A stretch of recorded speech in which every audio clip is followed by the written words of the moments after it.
안녕하세요. 케이크 투어입니다. 오늘은 베트남 여대생을 현지에서 만난 얘기를 해드리도록 하겠습니다. 현지에 여행을 오시면 여러분들 여행을 하면서 채팅을 통해서 현지 여대생 등을 많이 만나기도 하는데 이때 조심해야 할 점 등을 알려드리도록 하겠습니다.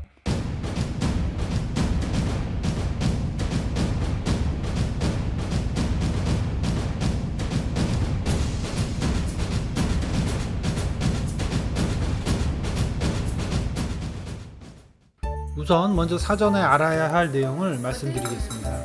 자, 이 영상은 2012년도죠. 우크라이나에 제가 있을 때 만났었던 19살 여대생입니다. 상당히 깜찍하고 영어도 잘하고 그랬지만은 좀 글래머 스타일로 제가 좋아하는 슬림 축방 스타일과는 좀 거리가 있어서 한번 만나고 말았습니다. 자, 이 당시에만 해도 외국인이 현지에 놀러 오면 현지 여대생들이 만나서 간단히 차도 마시고 시내도 구경시켜주고 하면서 약간의 용돈도 챙기는 그런 순수한 문화가 있었습니다. 자, 이런 것들을 에스코트라고 불렀는데 이런 것들이 2010년대 초중반에 넘어오면서 이상한 불건전한 만남을 지칭하는 용어로 바뀌었다 이 말입니다. 사실은 에스코트는 현지에 익숙하지 않은 외국인 손님을 환대한다는 그런 좋은 뜻입니다. 아무튼 이 친구는 나중에 인스타의 유명 인사가 돼서 두바이, 전 유럽, 발리 등을 휘젓고 다니더니 지금은 원놈을 만나서 애기도 있고 멋진 해변가에서 잘 살고 있습니다. 우크라이나 전쟁이 터졌을 때 제가 걱정돼서 메시지를 한번 보내봤는데 해외에서 잘 살고 있었습니다. 자, 이번에는 베트남 여대생을 만난 영상입니다. 이 친구는 20살에 하노이의 여대생이고 키는 160 초반, 상당히 깜찍하고 귀여웠습니다.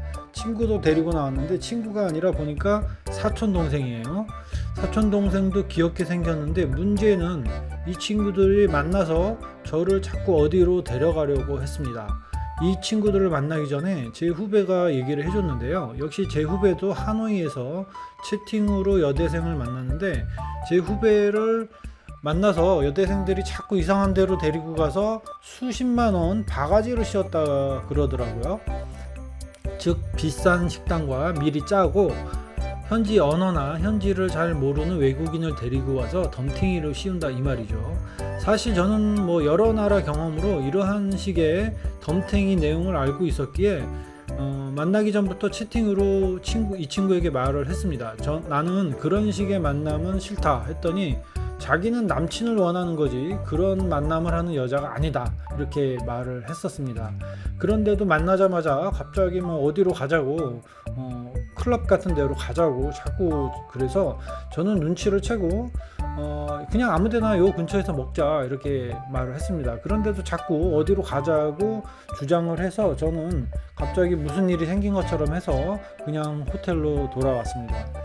더구나 만나자마자 이제 이 귀염둥이가 제 팔짱을 끼고 다정다감하게 어디 가자 이렇게 얘기하니까 사실 여행 초짜들은 헤벨레 해가지고 그냥 울며 겨자 먹기로 당할 수가 있습니다.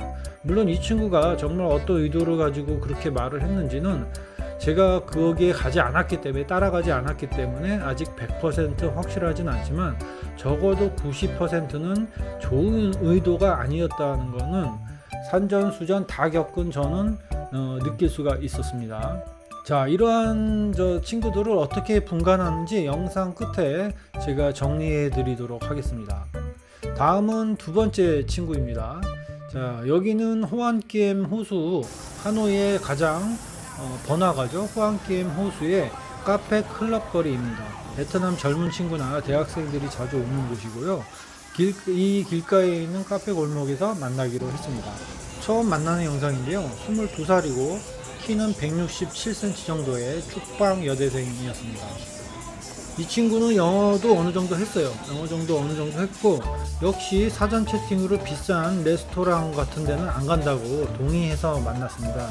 만나서 저는 커피를 마시고 이 친구는 배고프다고 그래서 2,000원짜리 소고기 스프를 시켜줬어요. 나중에는 지가 이제 소고기랑 같이 먹던 바게트 빵도 이렇게 국물에 적셔가지고 제 입에 먹여주기도 하고 아주 다정한 시간을 그때는 보냈지만은, 역시 이 친구는 전 남친이 싱가폴 남자라 해서 한 1년 정도 만났다고 하더라고요. 그래서 뭔가 좀 허파에 바람이 들어간 듯한 느낌을 받았고, 100% 또 제 마음에 드는 스타일도 아니라서 메시지로 인사만 몇 번 주고받다가 말았습니다. 자, 이제 현지 스캠성 여대생을 구별하는 법을 알려드리도록 하겠습니다. 위에 만난 두 여대생이 스캐머라고 하는 얘기는 아니에요. 그 친구들하고 제가 특별히 당한 게 없기 때문에 다만 의심이 좀 가는 부분들이 있다, 뭐 이런 얘기였고, 이 스캠성 여대생을 구별하는 방법은 첫 번째로 이 친구들은 만날 때 채팅에서 먼저 와인이나 맥주를 한잔 하자고 합니다. 현지 여성이 모르는 외국인 보고 먼저 술 먹자고 하는 경우는 많지가 않겠죠.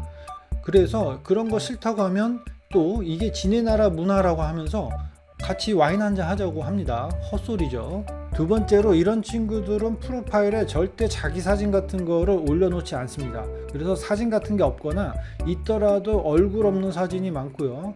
그 다음에 만나서도 촬영을 하면 굉장히 경계합니다. 세 번째는 만나서 아무데나 가면 될 거를 자꾸 특정 장소 어디로 가자고 합니다.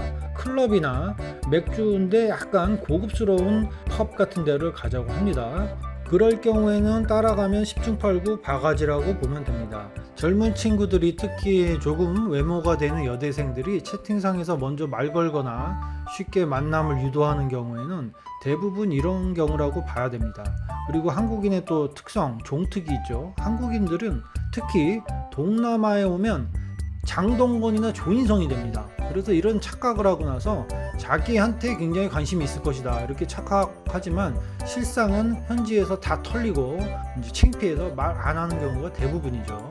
그리고 물론 착하고 순수한 친구들도 채팅상에서 많이 볼 수 있어요. 사실은 저도 몇 명하고는 계속 메시지를 이제 주고받고 있는데요. 순수하고 착한 여성의 비율은 한 20%, 30% 이 정도 미만이에요. 그런데 여러분이 만약에 채팅 초보자거나 현지 언어가 원활하게 되지 않는다면 절대 이런 친구들은 만나기가 힘들 것이다. 저는 그렇게 생각합니다. 그래서 케이크 투어는 바로 곧 소개팅 프로그램을 가동할 것입니다. 여러분이 여기저기 가서 덤탱이 쓰고 헛돈 쓰는 정도의 비용이면 케이크 데이트를 통해서 지극히 정상적이고 참한 친구들을 만날 수 있을 테고요. 기존 카페는 여행 위주이기 때문에 새롭게 만든 이 소개팅 카페로 가입을 하시고요. 여기서 소개팅 관련 공지를 업데이트 해드리도록 할 것입니다. 자, 이상 베트남 현지 여대생 만남 시 주의사항을 말씀드렸습니다. 시청 감사합니다. 구독, 좋아요 부탁드릴게요.